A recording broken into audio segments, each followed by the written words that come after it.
Hello दोस्तों, मैं हूं doctor Ashish Dagar, spine specialist from eternal orthopaedics Gurgaon. आज हम बात करने जा रहे हैं कमर दर्द में रेड फ्लैग साइंस के बारे में। तो अगर आपको कमर दर्द है और कमर दर्द के साथ साथ ये सारे लक्षण हैं जो हम आज इस वीडियो में डिस्कस करेंगे,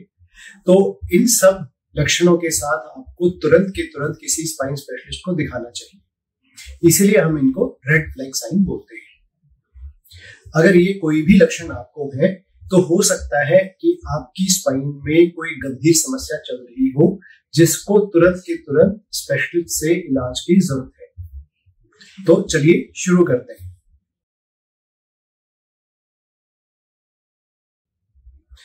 तो पहली चीज है कि अगर आप एक्सट्रीम्स ऑफ एज में है, यानी कि अगर जो उम्र है वो या तो कम है या बहुत ज्यादा है और उसी के साथ साथ आपको कमर दर्द हो रहा है या कमर दर्द के साथ साथ आपके पैरों में दर्द जा रहा है,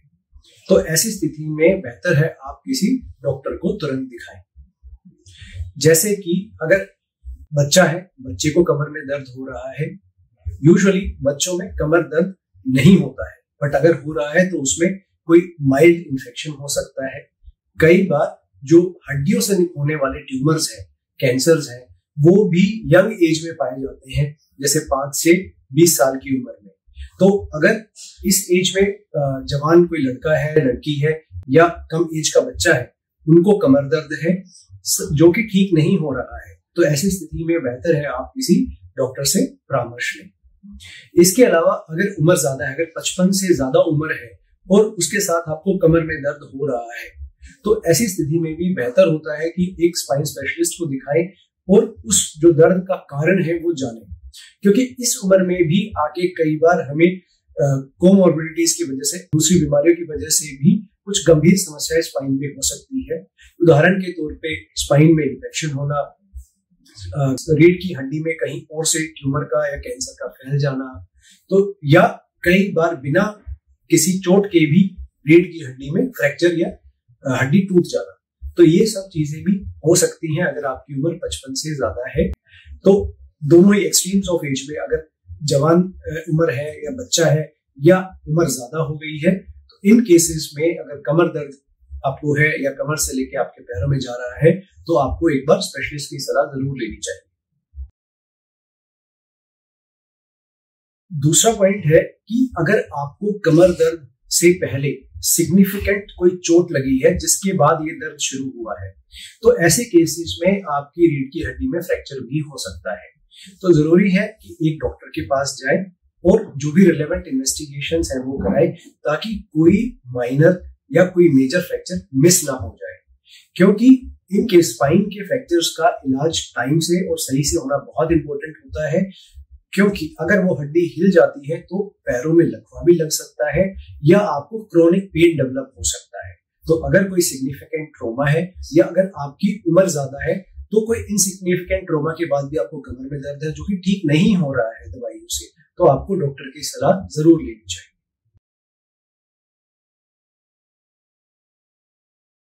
अगला पॉइंट है कि अगर आपको किसी भी प्रकार के कैंसर की अगर कोई हिस्ट्री है, आपको कभी कोई कैंसर रहा है जिसके लिए आपने कोई भी इलाज कराया है, सर्जरी कराई है, कीमोथेरेपी कराई है या रेडियोथेरेपी कराया है,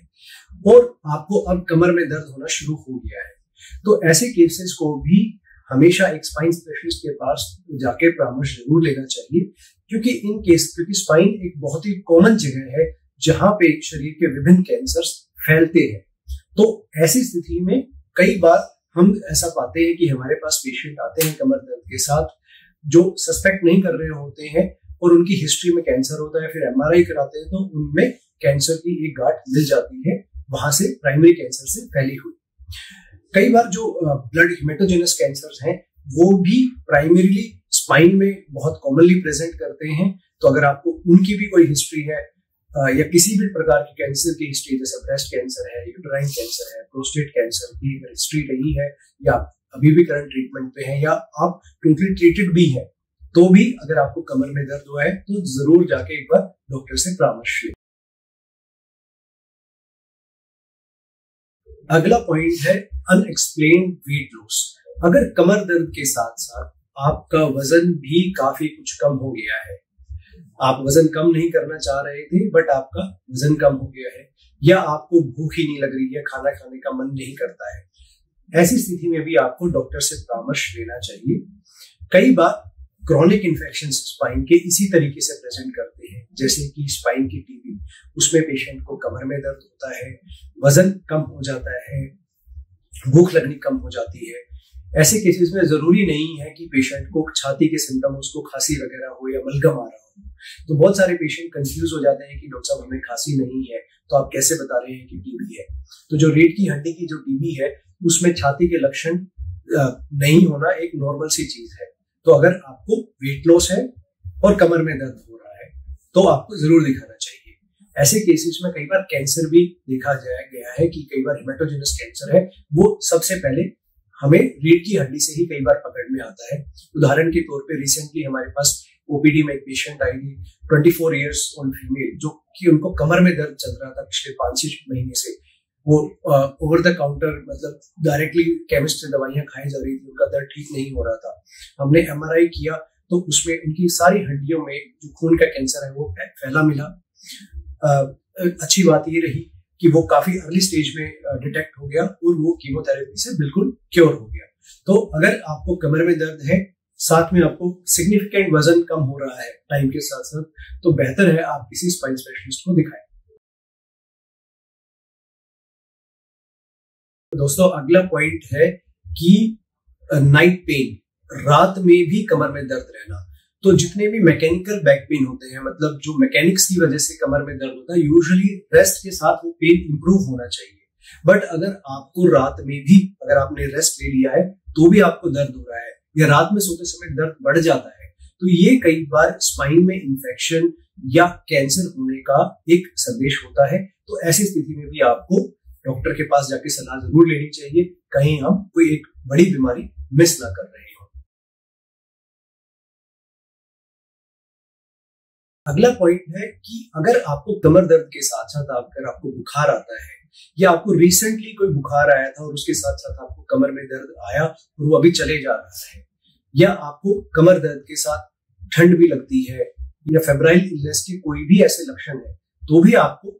डॉक्टर को दिखाना चाहिए। कई बार जो इन्फेक्शन है या खून का इन्फेक्शन या किडनी का इन्फेक्शन है, यूरिन का इन्फेक्शन है, तो वो बैक्टीरिया भी कई बार जाके स्पाइन में बैठ जाते हैं और स्पाइन में इन्फेक्शन कर देते हैं। तो ऐसी स्थिति में भी उसको अर्ली डिटेक्ट करना बहुत इंपॉर्टेंट होता है। तो स्पाइन के इन्फेक्शन को जल्दी डायग्नोस करना बहुत ही इंपॉर्टेंट हो सकता है ताकि उसका इलाज टाइम से और ठीक ढंग से हो सके। अगला पॉइंट है कि आपको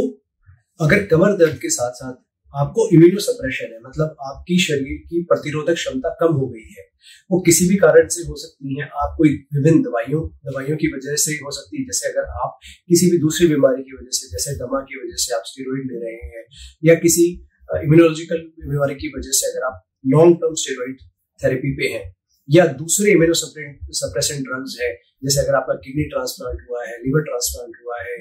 या आपको रूमेटॉइड आर्थराइटिस है, तो इन सब केसेस में भी कई बार हम जो इम्यूनिटी है उसको सप्रेस करने की दवाइयां देते हैं। इनकी वजह से आपकी जो शरीर की प्रतिरोधक क्षमता है वो कम हो जाती है। तो अगर आप में ये कोई भी कारण है, तो इसकी वजह से अगर ये है, साथ में आपको कमर में दर्द हो रहा है, तो आप एक स्पेशलिस्ट की सलाह जरूर लें, क्योंकि इन केसेस में भी स्पाइन में इंफेक्शन होने के चांसेस थोड़े से ज्यादा होते हैं और हमेशा कमर दर्द में हमें स्पाइन के इंफेक्शन को इन केसेस में रूल आउट करना बहुत इंपॉर्टेंट होता है। अगला पॉइंट है कि बहुत ही क्रॉनिक पेन होना जो कि ठीक नहीं हो रहा है। अगर आपको माइल्ड,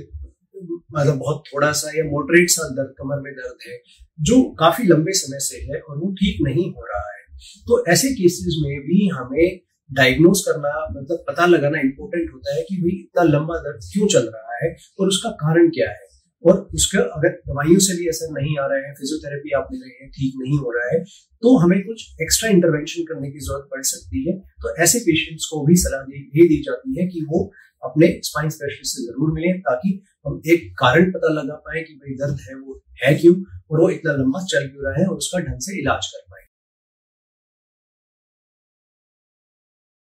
तो दोस्तों अगला पॉइंट है कि अगर आपको कमर दर्द है या कमर दर्द के साथ आपके कमर से होते हुए आपके पैरों में दर्द जा रहा है, और इस दर्द के साथ साथ आपके पैरों में सूनापन आ गया है या पैरों में कमजोरी आ गई है, आपको चलते समय दिक्कत हो रही है, आप बैलेंस नहीं बना पा रहे हैं, आप चलते समय पंजे को ऊपर उठा नहीं पा रहे हैं, आप चप्पल को पकड़ नहीं पा रहे हैं आपके पैरों से, तो अगर ऐसी कोई भी कमजोरी है या पैरों में सूनापन आ गया है, आपको छूने का पता नहीं चल रहा है, गर्म ठंडे का पता नहीं चल रहा है, आप फर्श पे चल रहे हैं ये पता नहीं चल रहा है, तो अगर ऐसी कोई भी स्थिति है तो भी आपको तुरंत अपने डॉक्टर को जरूर दिखाना चाहिए, स्पाइन स्पेशलिस्ट को जरूर दिखाना चाहिए, क्योंकि ये दर्शाता है कि आपके नर्वस स्ट्रक्चर्स पे काफी सिग्निफिकेंट कंप्रेशन या डैमेज हो चुका है और उनका फंक्शन इफेक्ट होना शुरू हो गया है। तो ऐसी स्थिति में जो ये नर्व्स हैं ये अपने आप को रिपेयर नहीं कर पाती है, तो हमें टाइम से इंटरवेंशन करना पड़ता है ताकि उनके ऊपर जो डैमेज है वो परमानेंट ना हो पाए और आपकी जो रिकवरी है वो बेहतर हो पाए। अगला पॉइंट है जिसको हम बोलते हैं कोडा इक्वाइना सिंड्रोम। ये एक क्लस्टर ऑफ सिम्टम्स है जिसमें आपको कमर दर्द से लेके पैरों का दर्द, इसके साथ साथ अगर आपके प्राइवेट पार्ट्स पे सूनापन आ जाए या आपके लेट्रिन और पेशाब का कंट्रोल चला जाए, आपका पेशाब खुद से निकलता रहे आप बिना कुछ किए, या आप पेशाब कर ना पाए, या इसके अलावा लेट्रिन का भी कंट्रोल चला जाए, तो ये स्थिति काफी इमरजेंसी की स्थिति होती है। इस स्थिति में आपको तुरंत के तुरंत अपने नियर बाय हॉस्पिटल में जरूर जाना चाहिए। अगर कोई ऐसी चीज मिलती है जो कि इसका कारण पाया जाता है कि रीढ़ की हड्डी की वजह से ये सब हो रहा है, तो अगर रिक्वायर्ड है तुरंत के तुरंत इसमें ऑपरेशन करके नसों पे से दबाव हटाना चाहिए ताकि अच्छा आउटकम आए। तो ये बहुत ही इमरजेंसी वाली सिचुएशन होती है स्पाइन के केसेस में, प्राइवेट पार्ट्स पे सूनापन या लैट्रिन या पेशाब का कंट्रोल का चले जाना, इसको हम कोडा इक्वाइना बोलते हैं। इसके साथ साथ आपके पैरों में कमजोरी भी हो सकती है जिसकी वजह से आपका घुटना या एंकल या जो टोज है उनमें मूवमेंट कम हो जाए या पैरों में सूनापन आ जाए। तो ऐसे केसेस में तुरंत अपने स्पाइन स्पेशलिस्ट के पास जाए और अपना इलाज कराएं। Thank you.